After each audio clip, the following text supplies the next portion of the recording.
Halo semuanya, di bahasan kali ini kita bakal ngobrolin gimana caranya merancang sebuah pertunjukan yang spektakuler.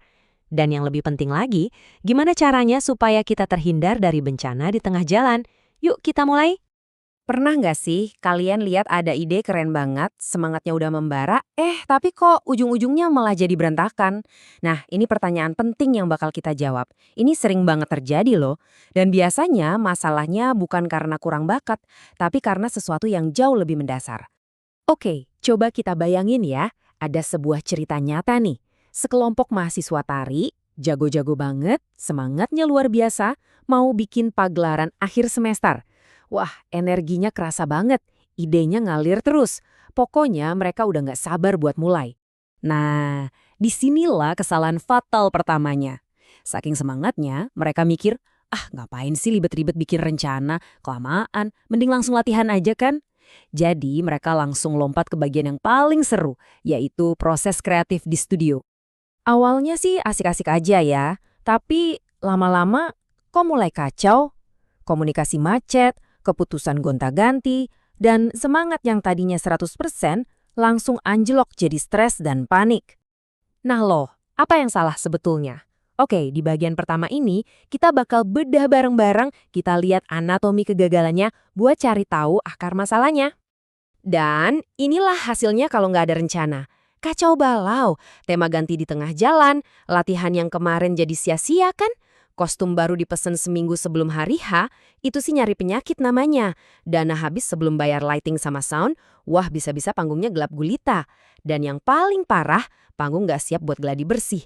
Kebayangkan mimpi buruknya kayak apa? Yang menarik banget dari sini, kita bisa lihat polanya. Semua masalah tadi, kalau ditarik benang merahnya, akarnya cuma satu.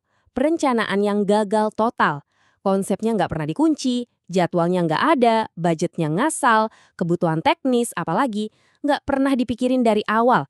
Ini benar-benar efek domino yang rusak semuanya. Oke, kita udah lihat masalahnya. Sekarang gimana solusinya? Yuk, kita mulai dari fondasi yang paling-paling penting, kekuatan sebuah konsep. Jadi, konsep produksi itu apa sih? Gampangnya gini deh, anggap aja ini tuh bintang utara atau kompas buat proyek kalian. Inilah yang nggak jawab pertanyaan, kita mau bikin apa sih? Dan kenapa kita bikin ini? Konsep ini yang jadi jangkar biar kita nggak kebawa ombak ide-ide baru yang muncul tiba-tiba di tengah jalan. Nah, kuncinya adalah jawab semua pertanyaan ini sebelum mulai ngapa-ngapain. Coba kalau para mahasiswa tadi ngelakuin ini, temanya pasti nggak akan gonta-ganti. Kenapa? Soalnya udah jadi kesepakatan bareng, udah jelas tujuannya apa dan siapa yang mau nonton. Sip, konsep udah kuat, terus apa? Nah, sekarang kita terjemahin visi tadi jadi peta jalan yang beneran bisa diikutin. Di bagian 3 ini, kita bakal belajar cara memetakan alur produksi. Ini jelas banget ngegambarin dua jalan yang bisa kita pilih.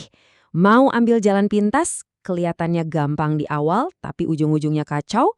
Atau kita pilih jalan perencanaan, yang emang butuh usaha dikit di depan, tapi hasilnya jelas, tepat waktu, dan semua sumber daya terkendali. Kalian tim yang mana nih?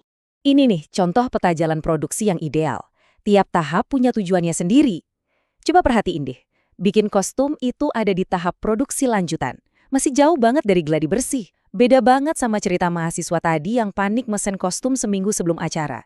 Timeline kayak gini tuh bikin hati tenang dan kerja jadi teratur.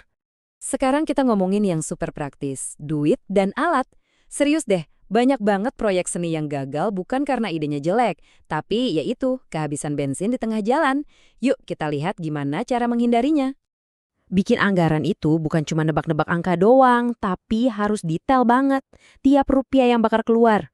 Lihat aja daftarnya. Mahasiswa tadi mungkin cuma mikirin kostum, lupa sama sewa sound system atau biaya promosi. Nah, ini ada pro tip nih. Selalu tambahin dana darurat sekitar 10-15% dari total. Kenapa? Karena pasti akan ada biaya tak terduga. Dengan gini, rencana keuangan kita jauh lebih aman dan gak bakal ada cerita kehabisan uang di momen krusial.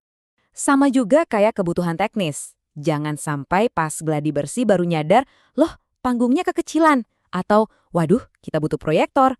Semua ini harus diidentifikasi dari A sampai Z di awal.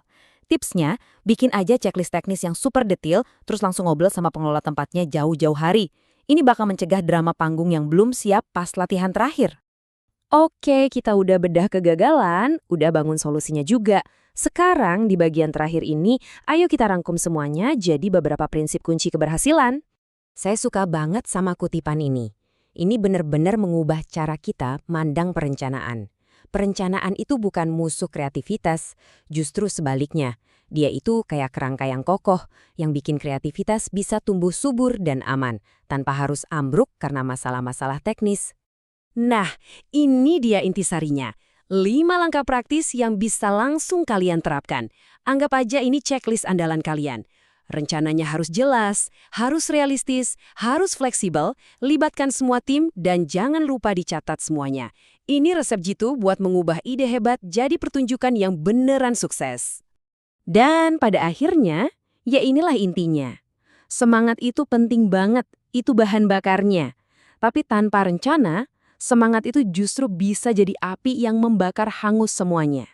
Nah, perencanaan itu ibarat mesinnya yang mengubah bahan bakar tadi jadi tenaga yang terarah, kuat, dan sampai ke tujuan.